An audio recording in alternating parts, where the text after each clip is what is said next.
Around the world, around the clock, in defense of all we hold dear back home, America's Navy. Okay, and we're live at this point. Uh-oh. Ready.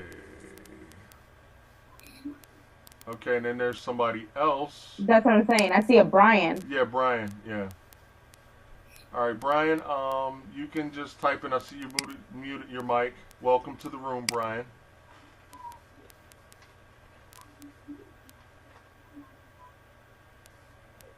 All right.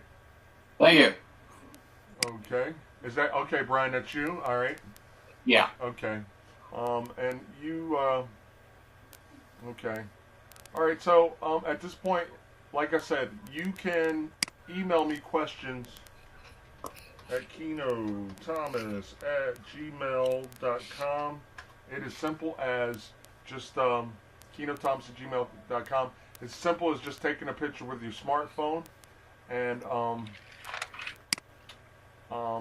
just sending it to that email. And I'm checking my email now. We have another question from Kari. All right. A cylindrical pail has a radius of 8 inches and a height of 10. Approximately how many gallons will the pail hold? And it states that there are 231 cubic inches to a gallon. Kari, let me tell you, you got the brain busters going on. You're going to do really well on the test because you ask all the right questions. A cylindrical pail has a radius of 8 inches and a height of 10 inches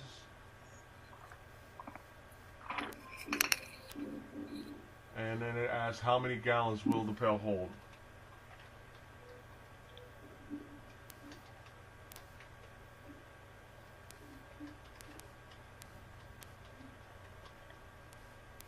Alright, and the side note is 231 cubic inches, 231 CUIN equals 1 gallon.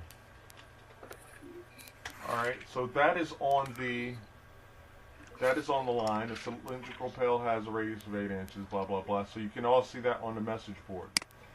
Now, how do we process this question? Very easy.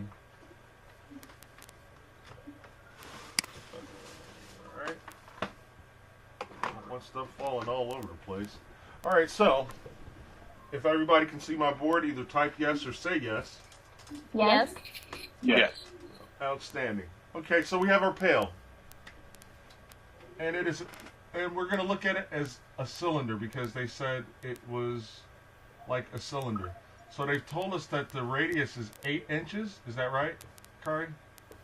Yes. And 10 inches high. Mm-hmm. All right, so the first thing we have to look at is when we're taking the volume of a cylinder, first we got to look at the circle, and we got to look at the area of a circle. What is the area of a circle, the formula for the area of a circle? Does anybody know? Pi squared, so it's 8 times 8, which is 64. Okay, the area of a circle. So if we looked at this from the top, this is the top view. The area equals pi r squared. Mm-hmm. Now, when we look at the volume of a cylinder, the volume is pi r squared times the height. So that's all we add is the height in our computation. All right, so it will be pi, which is 3.14 times 8 squared times 10. All right, and I would like somebody to do the math. Either type in the message board what you think the answer is, and I will get my. You can either say it out loud or you can 3.14 times, well, I'm going to do the 64 squared part first. 8 times 8 is 64 times 3.14. And really, that's all you really need to do is the 64 times 3.14, because it's going to actually be moved over a digit when we multiply by 10. When we multiply anything by 10, the digit moves to the right.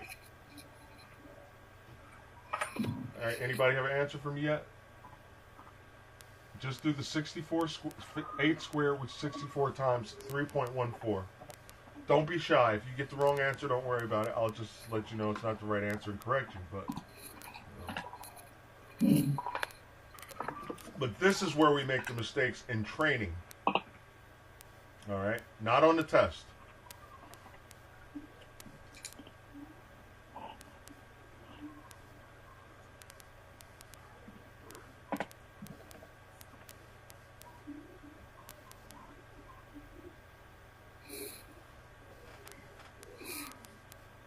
Okay.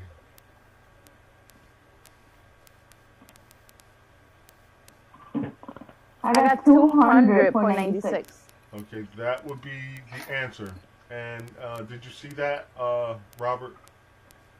The answer is, if we multiply 64 times 3.14, we're going to get 200.96.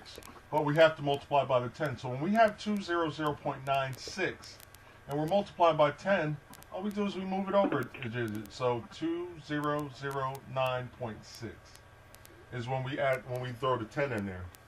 All right, so 3.14 times r squared times the height will give us the volume. So that volume is in cubic inches. All right, so our answers are, put these on the bottom, 9, 11, 13, 15, and 17. How many gallons will the pail hold is the question. So now, what we got to look at is, we could work it in reverse, or, like the question said, 231 cubic inches are in a gallon. So, what do you think? If 231 cubic inches are in a gallon, all right, this is somewhere around 10 gallons. Now, I would venture to say it might be 11. So what we have to do is we have to take the 2009.6 and divide by 231. And what do we have, folks? Anybody? Type in or blurt it out. 8.7. Okay, 8.7. I need some more. Yeah, so it's going to be 9 then. Wait. Because 8.7 is closer to 9. Okay, let's see, divide by 1 equals, okay, yeah, 8.69 or 8.7. If we round 8.7 upward, then our answer is 9. We should hold, this pail should hold 9 gallons of water, or whatever the liquid is. Yep. Okay, are we clear? Yep. Yep.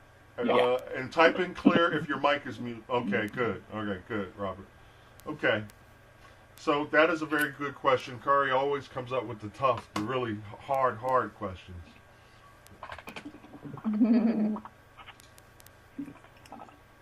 I sent you a question on your email about surface area. I don't know if you got it, Kieno. Okay, let me check my email, sir. Because my cell phone got a glitch.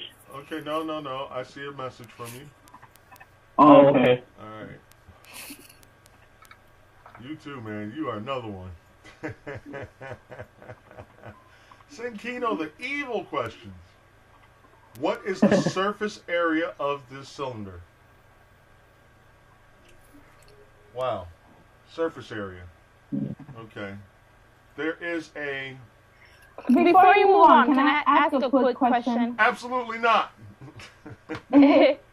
Because Okay, so why here did you do 3.14? I know pi equals 3.14, but why didn't you do it in the other question where it was asking you for the perimeter of the square? How come you ignore pi?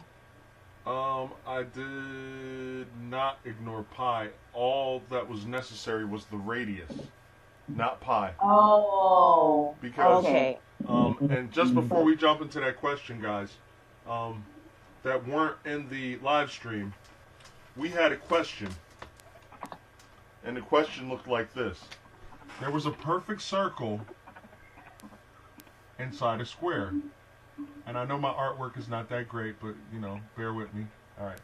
So we had a perfect circle in the square. This was O. I think this was A, B, C, and D were the points on the corner. Now, they told us that the circumference of the circle was 64 pi, was it? Was that it? Uh-huh. Okay. Yep. That was it? Okay. So, what we needed, when you give me that, all I need to know, if I know the circumference, or no, they said the area. It wasn't circumference, it was area. Oh. It was the area of the circle, and the area of a circle is equal to pi r squared. So, if they tell me that the area is, 64 pi, then I'm going to take... You're not looking at pi. You're just looking at that number that's square. Got it. We're gonna kill pi here, kill pi there. We're left with r squared. R squared is 64, which is 8. So once we found out what the radius was, okay, once we know what the radius is, then we know that the diameter is 16. So the perimeter of a square is 4s. So 16 plus 16 plus 16 plus 16 is equal to 1, 2, 3, 4, 24. 1, 2, 3, 4, 64. So the perimeter is what they were asking for. The perimeter of the square is 64 units, inches, feet, whatever they would label it as. But 64 is the number that we're looking for. Okay. Got it. Okay. All right. Is that clear? Yeah, that's clear. Yeah. You were just looking for the radius. Okay, now that makes sense. All right. Good, Robert. I saw you. Robert typed in clear in the message board. Outstanding. Okay. So now, Jordan has an evil question. All right. And...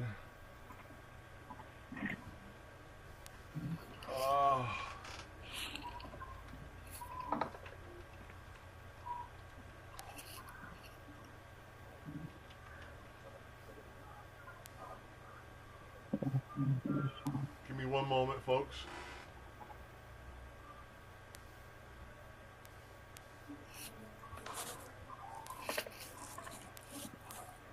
Okay.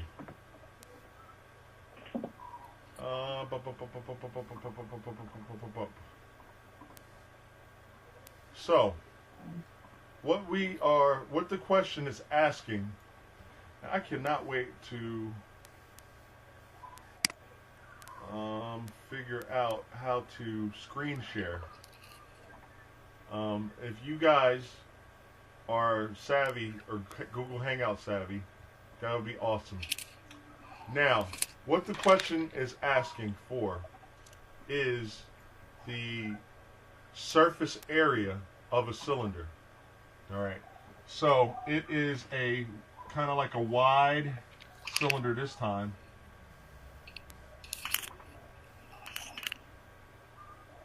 And what they're telling us, the question is telling us that we have 8 yards and 10 yards height. So 8 yards is the radius of the cylinder. All right, now when we're not looking for volume, we're looking for surface area. Mm-hmm. All right, so we're not looking for what we can fill this thing with in cubic feet or cubic meters or whatever. We are looking for the surface area. The surface area. And the surface area formula is the surface area is equal to 2 pi r squared. Now that sounds familiar, doesn't it? Yep. Okay. And then we're going to add height plus 2 pi r. Are those the formulas that are going to be there in the test, like on the corner? They should be. They should Yeah, be. it should be. Yeah. Yeah, they should be. So you will have all the formulas you're going to need, but I'm just kind of, just putting it out there just for training purposes. So 2 pi r squared plus h times the product of 2 pi r. All right, so we got 2 pi r plane, and then height, and then 2 pi r again. The formulas will be provided for you. Now, here's the thing. What do we have? The answers are, hold on, let's look at this question again. There are no multiple choice answers. Oh no, it's square yards. Okay, it's in square yards, so we don't have to convert to anything. That's awesome. And it also says as a side note, use 3.14 as pi. Okay, so here we go. 2 pi r 8 squared plus height 10 times 2 pi and r, which is 8 again.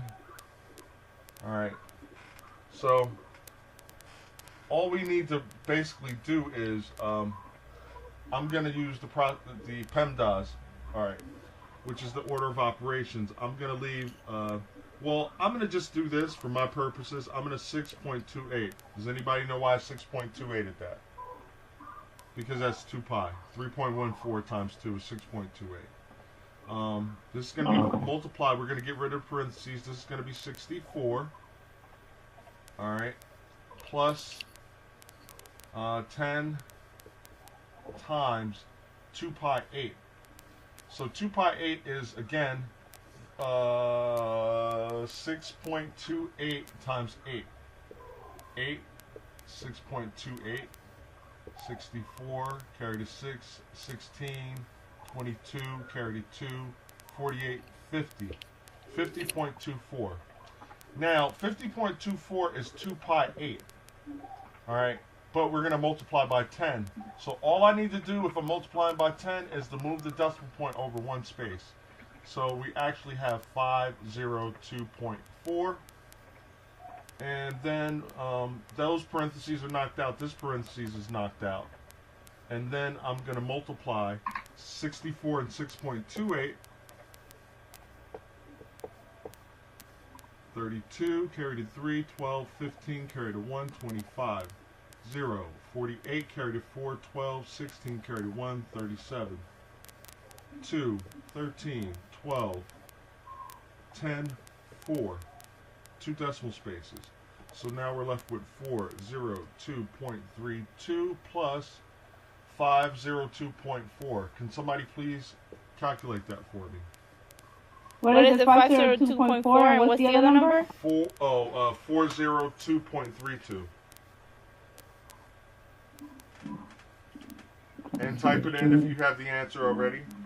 904.72?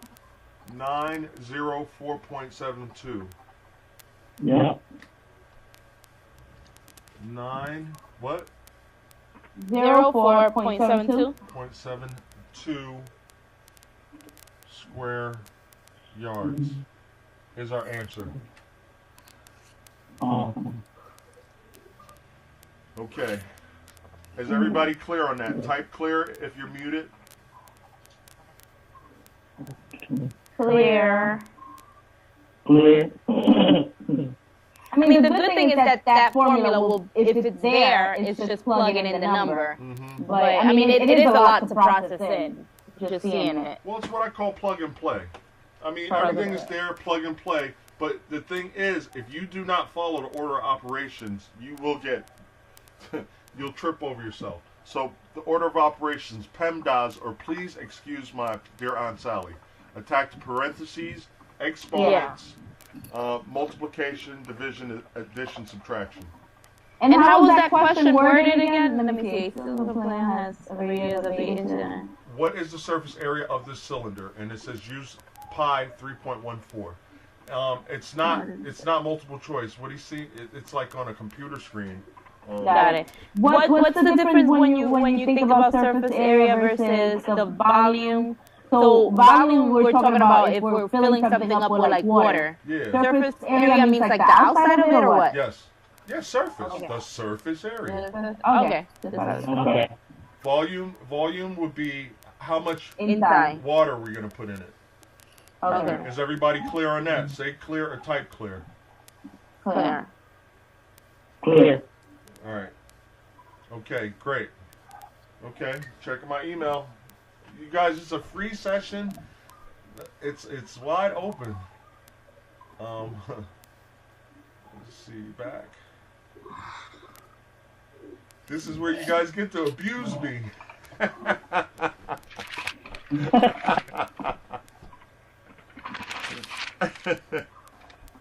I have a weird sense of humor, that's all. It's just, nothing freaky. I'm just talking about mathematics.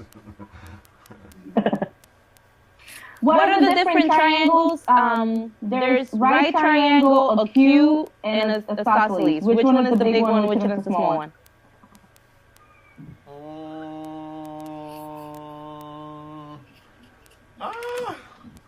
There's a lot of triangles.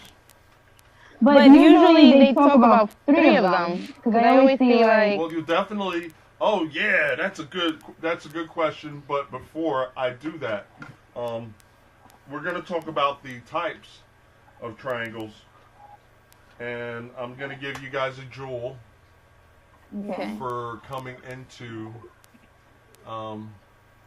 my Google chat here. Well, you guys automatically get it anyway, Jordan and Kari. An equilateral triangle. What's an equilateral triangle? Everything's equal? It has equal sides, equal angles. Equi, EQ, equal. So, don't laugh at my art. All 3 sides are basically the same amount of distance, and we have 60, 60, 60 because there is 180 degrees in every triangle. Okay, an acute triangle would look something like this. We have 3 angles, and 1 angle is less than 90 degrees. So here's an acute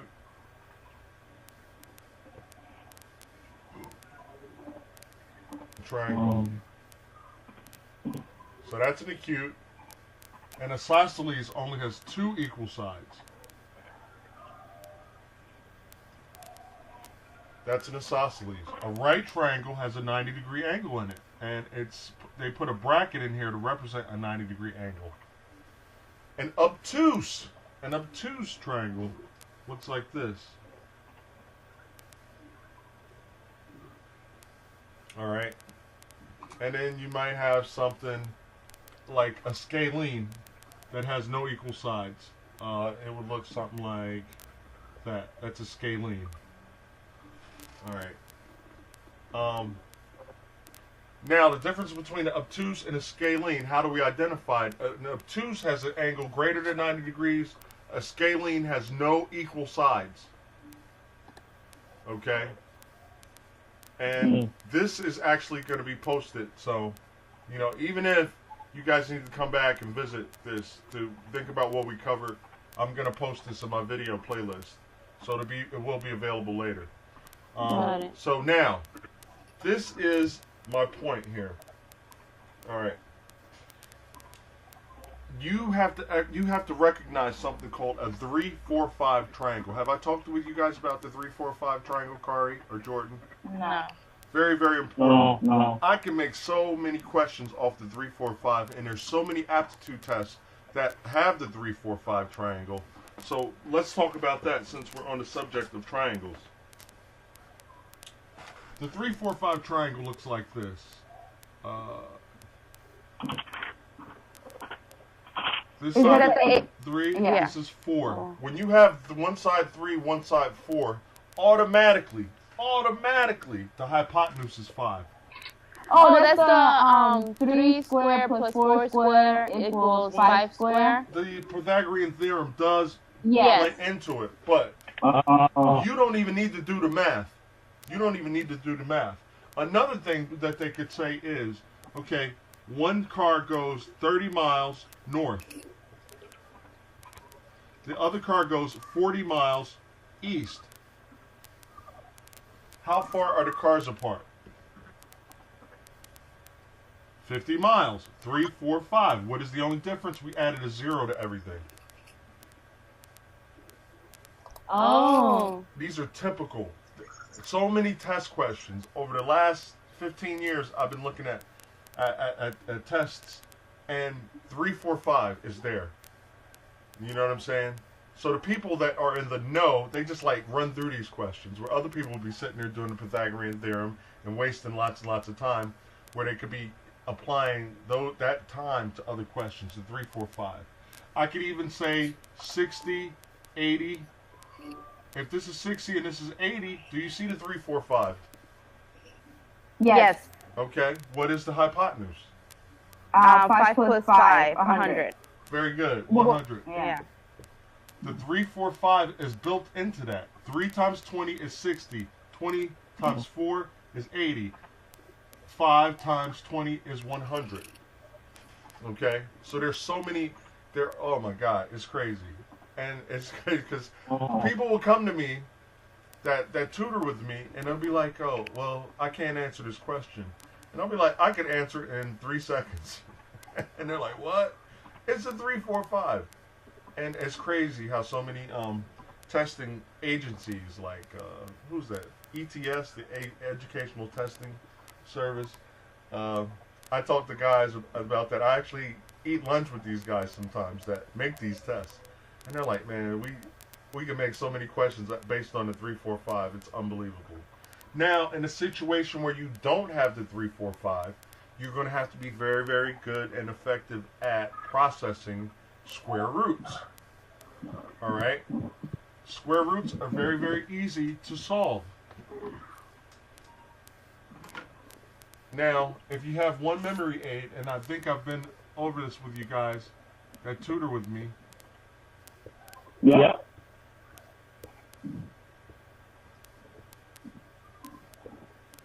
But the new people in the room may not know this.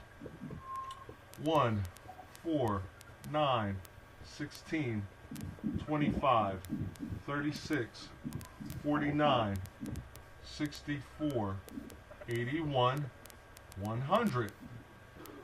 All right. These are easy square roots, okay? These are not the type that you're going to see on the test. They're not going to be like, oh, what's the square root of 100? I guarantee you will not see that on ASTB. You won't. They might say, what's the square root of 125? So it will never, ever be one of these. But you have to understand that this is the basis. This is the basis for solving square roots. All right? So what I have here are numbers 1 through 10 squared, and what I have are the results. And guys that train with me, what do I call these numbers on the right?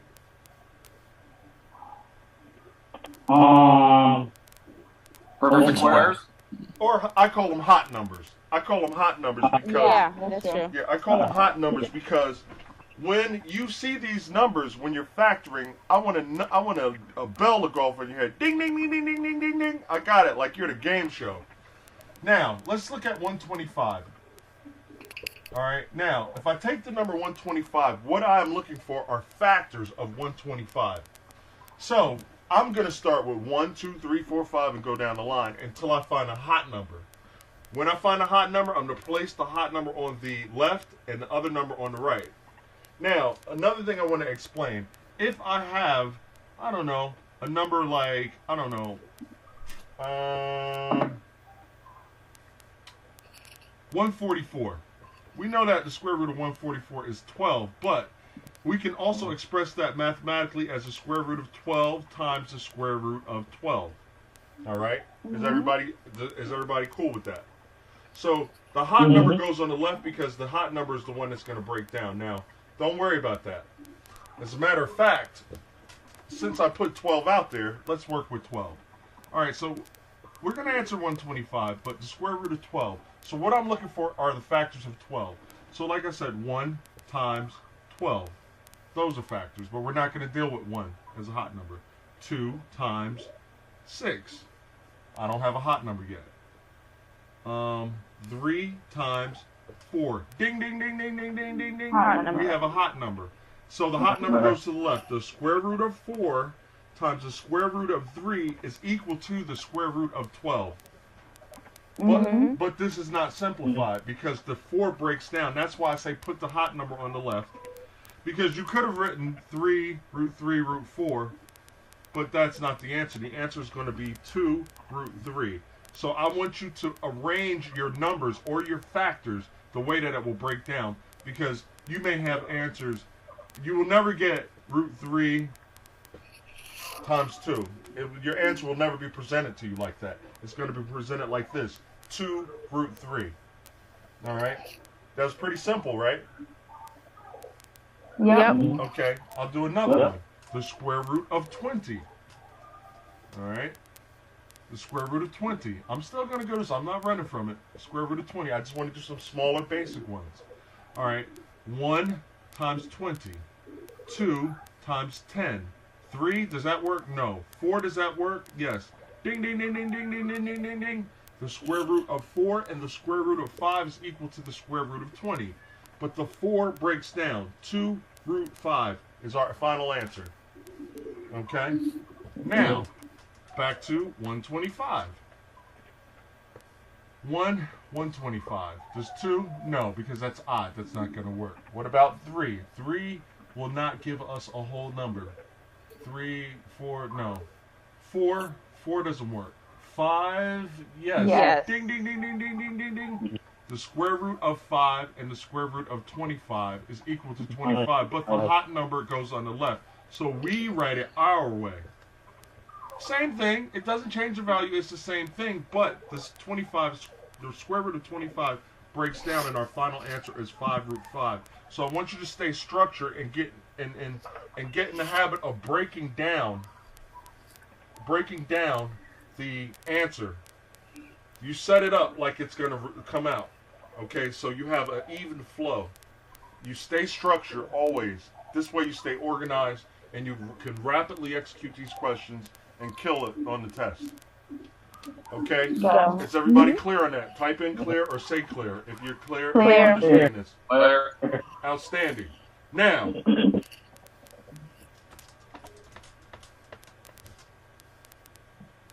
group exercise. Brian, I want you to tell me what the square root of 175 is. Jordan, I want you to tell me what the square root of 150 is. Kari, I want you to tell me what the square root of 75 is, and that's all we have in the room, looks like. Okay, that's fine.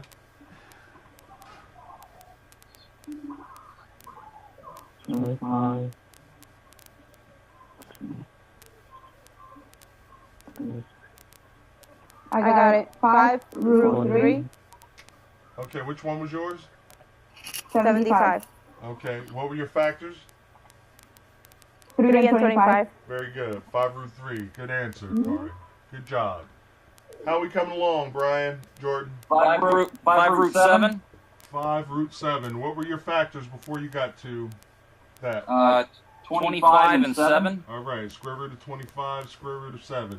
Outstanding. Cigar for Brian. All right, Jordan, come on. I have 25. Give me just 1 second. Okay.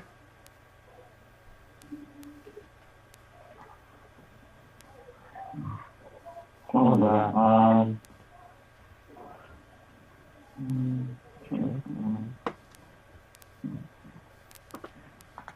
Hold on. 25, 26.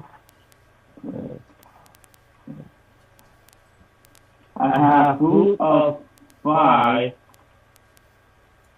Talk to me. If you get it wrong, 25. if you get it wrong, don't worry about it. I will correct you. Don't worry about that. Just tell me something. Okay, so I have the hot number. Okay. The hot number is going to be 25.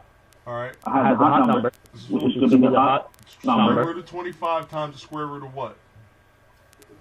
times the square root of, so 25 times 6 is 150. Yeah. So, So 25 and so- 6 are your numbers. so it's going to break down 25, 5, right? 5 root 6 is your final answer. Mm-hmm. Okay. Okay. So there we have it, guys. Do you guys understand square roots a little bit better? Yep. Yeah. Mm-hmm. Brian? Yes. All right, outstanding. Yes, sir. All right, very good. So, all right, square roots are not that bad. They're not that bad. Once you know how to process them, it's easy. Now, Brian, what test are you preparing for? The OER. Okay, the OAR, very good. My last client on the OAR got a 61. Oh, wow. Yeah. You got a 62. Huh? It was a 62. No, you're talking about Jordan. Jordan was ASTB, the whole full ASTB. Oh, the whole. Yeah, but he got a 62 for the OAR portion of it. Okay, his final score came out to a 63, I believe. Anyways, he's in the 60s. He's doing good. Like my clients, like my clients do. They kill the test. Yeah. Who was the last one? Jay, right? Jay? Jay was the last one, but Jocelyn, she got a 61 on she just took the OAR. Yeah. All right, she got a Oh, 61. Because with the ASTB, you get 1 score for the OAR and then 3 for aviation. All right, but at any rate, he cleared a 60. But all my clients hit 55s and up. You need the 35. You need a 35 to pass, Brian. You need a 50, Okay. You need a 50 to be competitive. All right, you need a 50 to be competitive. That puts you in the game. Once you pass 55 and you get in the 60s, you're golden. Your recruiter's like on their knees, going, "I'm not worthy. I'm not worthy."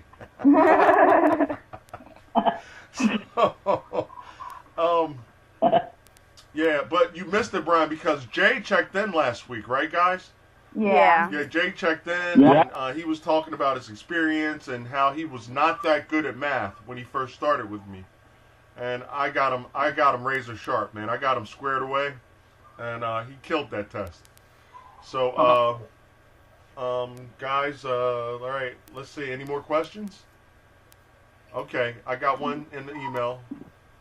Okay, I'm looking at it. 3 of the angles must add up to 180 degrees. Hold on, all right. What are we doing? We're doing, all right. Okay, all right, 30 degrees, 65 degrees, 85 degrees. Okay, that's not the question you want. It's a sample area. Water is poured into a cylindrical tank. 9 cubic inch at a rate of 9 cubic inches per minute. How long will it take to fill the tank if its radius is 3 inches and its height is 14? All right, well, first of all, we need to calculate the volume of a cylinder, which, okay, so you want me to explain this to you, Brian, or because I see the answer is like there, 44 minutes. Gosh, I guess maybe a drawing would help. Okay, okay. Just to visualize. Okay, so water is poured into a cylindrical tank. So we have our little twisty little water control, and we will put the spout here. So it is filling up a cylinder or cylindrical tank. And let's see.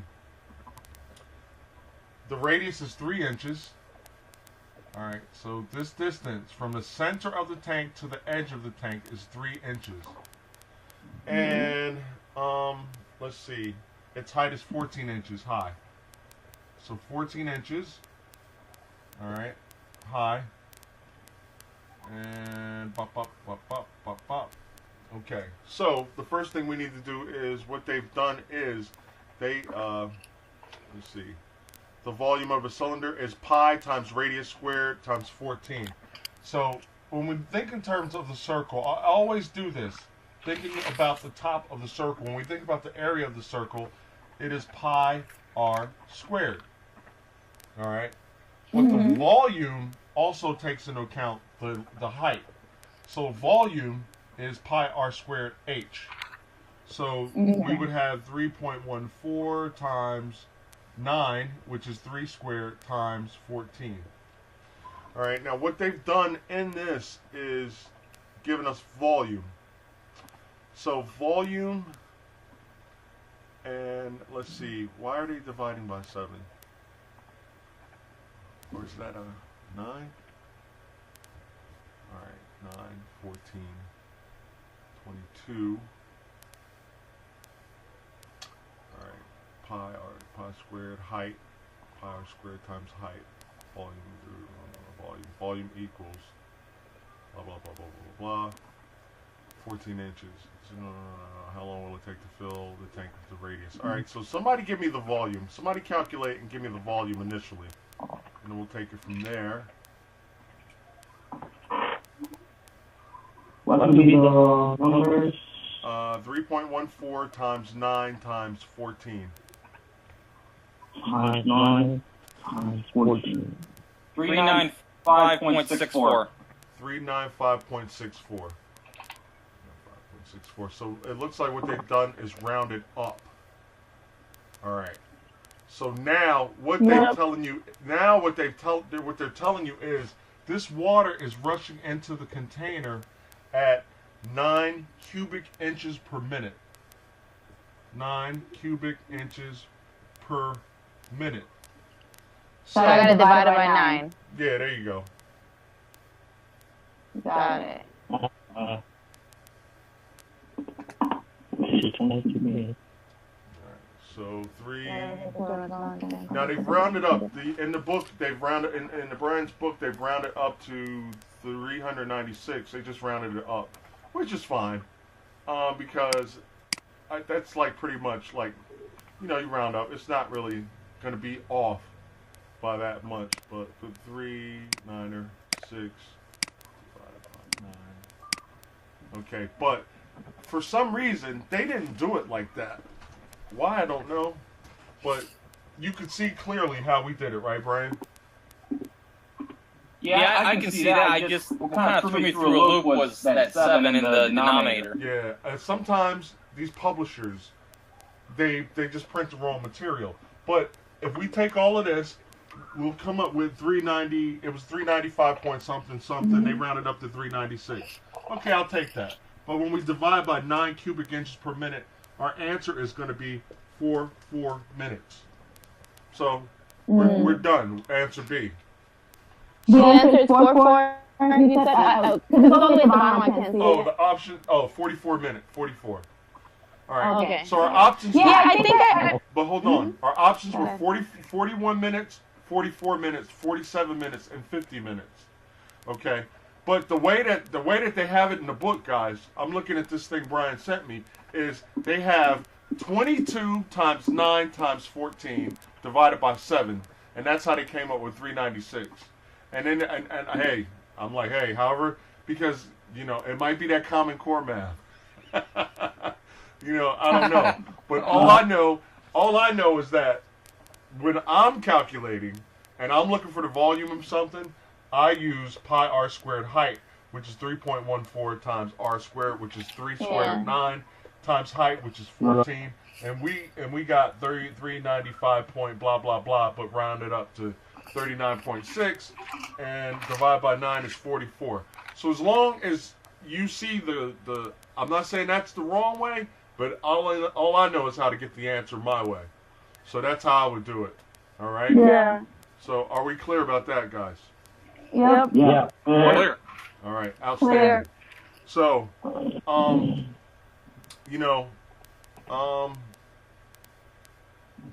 yeah. All right, let's have another question. You guys are sending some hard questions, man. You guys are working me. Corey, I expect that from you. You do it all the time. You'd be like, what is the circumference of the Earth and the rotational speed of the... And I'm just sitting there like, okay. You know, she gets her money's worth. She don't play. She don't be like, oh, what's 2 plus 2? No, she be like, no, I need to know the rotation of the Earth and the speed if this car is driving in the opposite speed of the rotation of the Earth at 65 miles per hour in the Eastern time zone. I need to get high grade on this test, okay? You will. I told you, my clients put out 55s and up, man. That's it. You know, that's the lowest score I've had in years. 55, I think, was like in years. You know, so like I said, 35 to pass, 50 to be competitive, and once you get up there, the sky's the limit. And the reason why is this, because I want to explain to you guys. The ASTB and the OAR takes a tally of, it's like, what do they call it? A bell curve? Or I forget the name of it, but it's like a bell curve, right? A lot of recruiters, a lot of people get suckered into, you meet the recruiter. I want to fly jet, sir. Okay. All right, well, we have this test. And the recruiter will be like, well, let's just see where you are. You know, just take this test just to see where you are. What they don't tell you is you only have 3 bullets in the gun.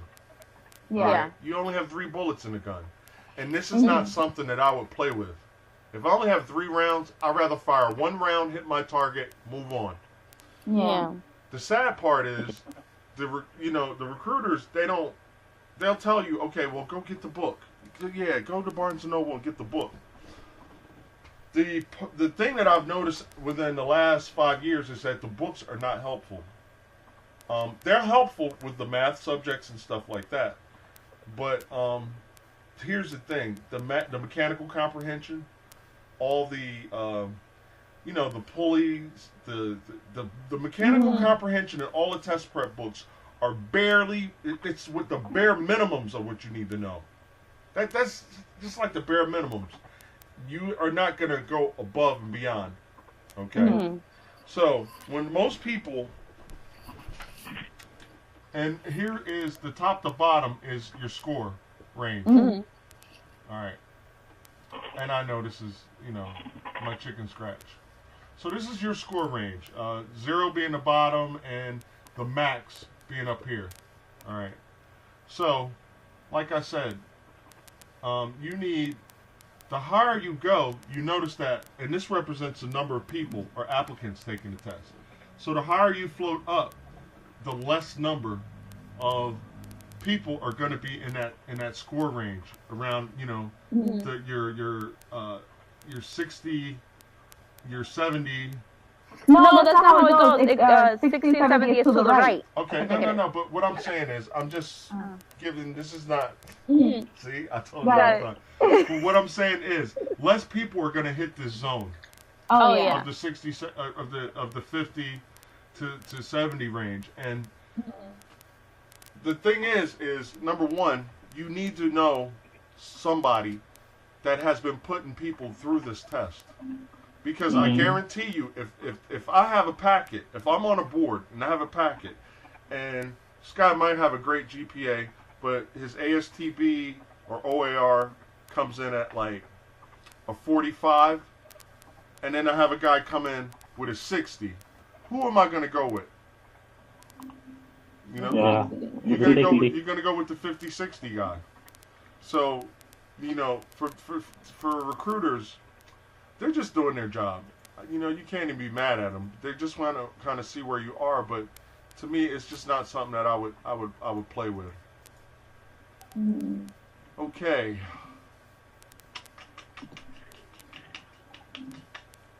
All right. Another question, and this is going to be our last question tonight. We have something called a parallelogram. Parallelogram. Does anybody know what a parallelogram is? No. Is that 4 sides? Yes, it is a 4-sided object. But it's not like a square. Is it? More like a trapezoid? Yeah. All right, so his question is asking. All right. Let's see here. Top side. And hold on, I'm just looking at this thing. Okay. So what we have here is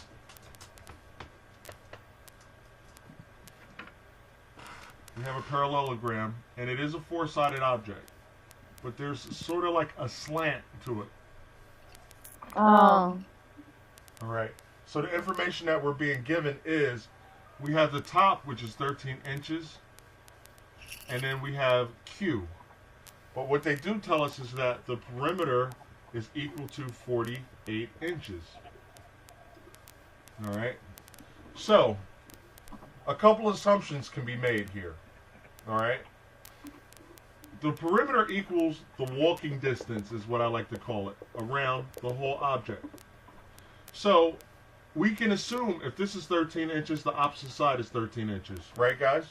Mm-hmm. Right. Okay. Okay, so we have accounted for 26 inches of the 48 inches.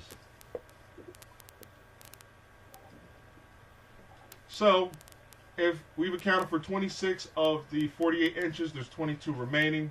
11, 11, done. Got it. But what about the 9? What was the 9 there for? What 9? Is that a 9 that I see? Oh. P. Q. P. Perimeter. Oh, Q. Oh, His Q. answer, Okay. yeah, his answer. What the answer was to define Q. Oh, okay. Define Q. So a parallelogram, it's a four-sided object, but the two sides are the same. So if this is 13, this is 13. When this is Q, this is Q. 13 plus 13 is 26 minus 48, 22. Divide by 2, 11, 11. Yeah. And you got the whole perimeter. Yeah. Perimeter is adding all the sides. Okay. All right, so now, any general questions, comments, or concerns? No. Do you know, like, for the ASTB test, does the OAR portion weigh in the, like, the pilot score or whatever? Like any of the math or anything? Do anybody know that? I believe it does. It does? It does. It Okay. does.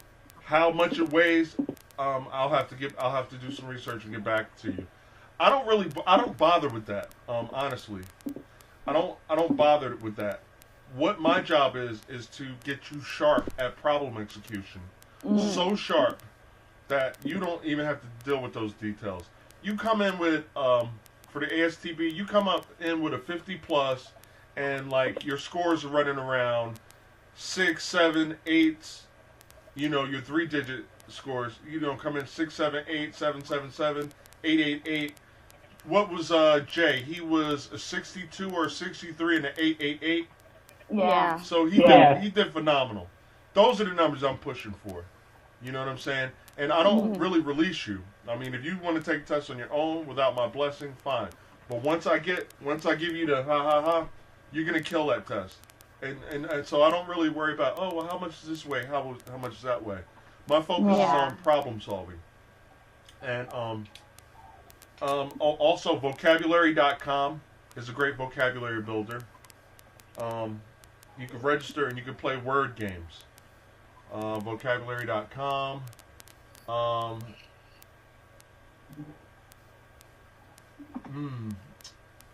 Just want to make sure I'm not missing anything. Yeah, that's really about it at this point. Okay. So, Brian, in the future, just so you know, and anybody watching this because this is being recorded, but every Friday night, I'm going to do a live stream. Now, sometimes YouTube has encoder issues, right? If I have an encoder issue, we're going to do the whole 2 hours in Google Chat like we're doing now. And like I said, if you don't want your face on, just hit mute the video portion of it. You know what I'm saying? Because like I said, you know, some people, oh, my hair's not done. I want to get under, but my hair's not done.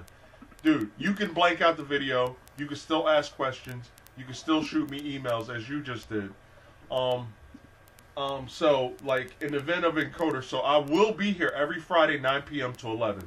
Now, what I'm trying to do is I'm kind of testing out both ways. I'm testing out the live stream method, and I'm testing out this Google Chat method. Me, personally, I like this Google Chat method better because we can kind of talk, as opposed to the live stream where I'm just talking, which is fine, you know what I'm saying, and I'm executing problems. All right, so every Friday night, 9 p.m. to 11 Eastern, I will be available. It's free. You know what I'm saying? It's free. Like, what's better than free? You know what I'm saying? And and I offer it to all my clients. If one of my clients all they get one-on-one instruction. All right, without all this guy asking a question, that guy asking a question. But it's free, and it's to help me generate business, basically. You know what I'm saying? Because you got a lot of guys that, this is very hard. I want you to understand, this is very hard. For you guys to throw questions at me, and just, and I don't bullshit anybody. I don't be like, oh, I know everything. No, I don't know everything. There have been times when people have hit me with questions, and I'm like, dude, I don't know. I have to do more research. So my thing is this. Do I know 100% of everything? No. But I probably know about 95%. So, you know what I'm saying? Like, I don't BS anybody. And Kari and Jordan will tell you, I'm not here to bullshit you. I'm here to, so you get an awesome, fabulous score. If you could have met Jay would have told you the same thing. So I'm very passionate about what I do. I like when my guys come back. Oh, I got a 58. Oh, I got a 63. I love that. Because I'm taking that test with you. You know what I'm saying? You got my name on you, and you're going to take that test, boom.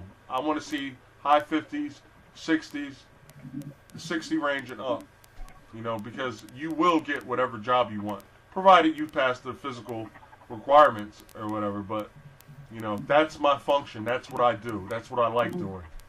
And so I'm very passionate about it. And that's really it, man. All right, so I want you guys to have a good evening. Be safe. Does anybody have any quick questions, real quick? No. How long is it going to be before I can take the test? Months? No. Especially not you. Especially not you. Okay. You're sharp and you're very receptive, and you're asking all the right questions, and you are asking very hard questions. And so, as a result, what's going to happen is the way that you are analyzing and processing questions. The whole thing here is problem solving. As a military officer, you are going to have to solve problems. You're going to have to think of things and approach them logically and analytically. So that's why people that are better at math typically are, and people will debate with me, but people that are really, really good at math normally are very, very logical thinkers. They're good at weighing things and judging things and making competent decisions based on that. So that's why math and mechanical is a very large part. You'll see a lot of word problems as well. That evaluates your ability to read information and just put the picture together. How do I tell you to execute word problems? Line by line. Line by line. You take each and every line and you process it. Read that line, write it down. Read that line, write it down. This way you build all the information, and then you plan and you execute. That's how you do word problems. Plan and execute.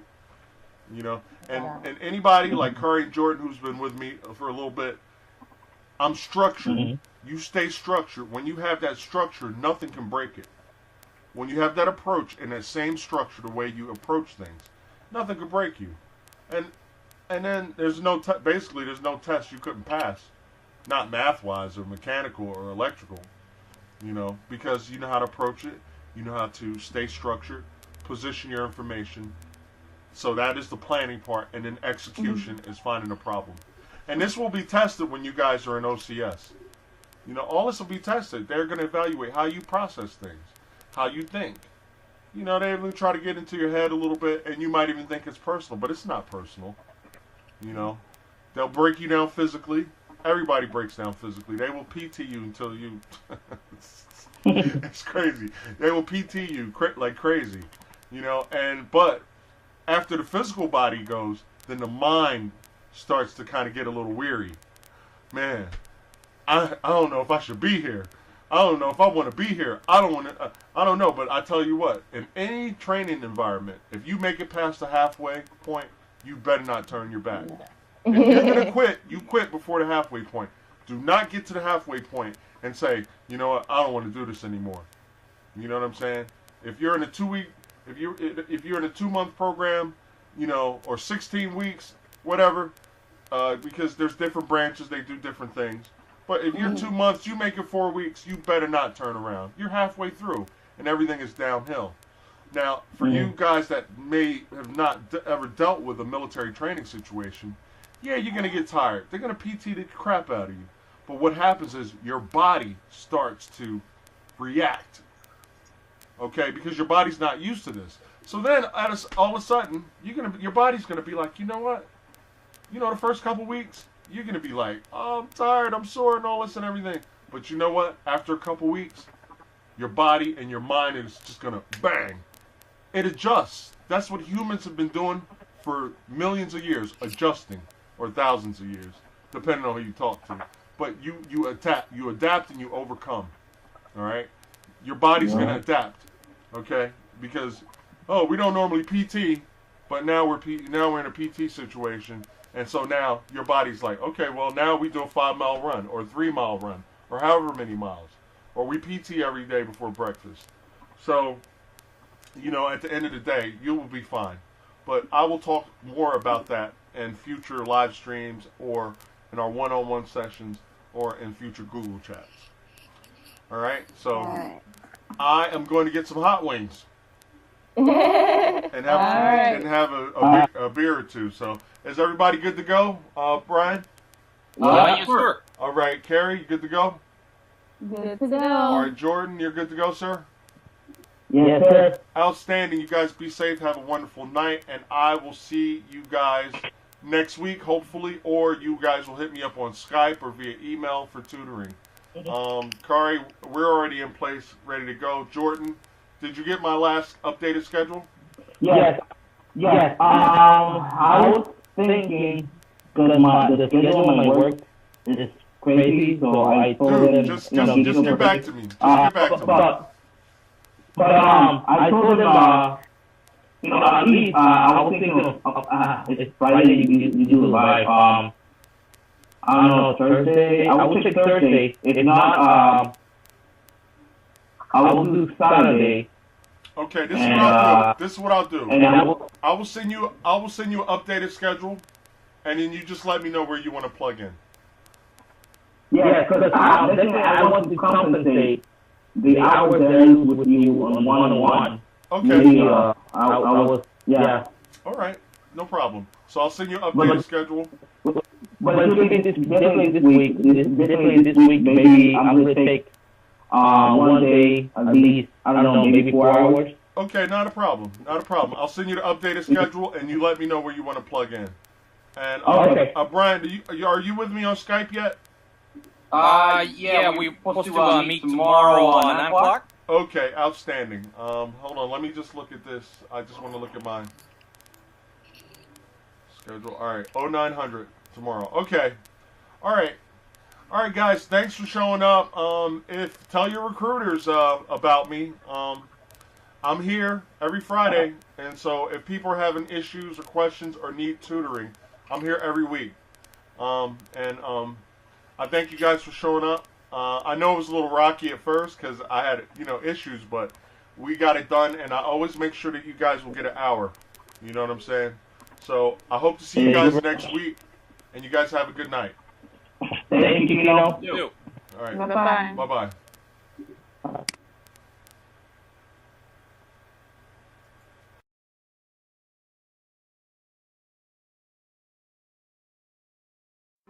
America's future will be determined by your dreams and your visions.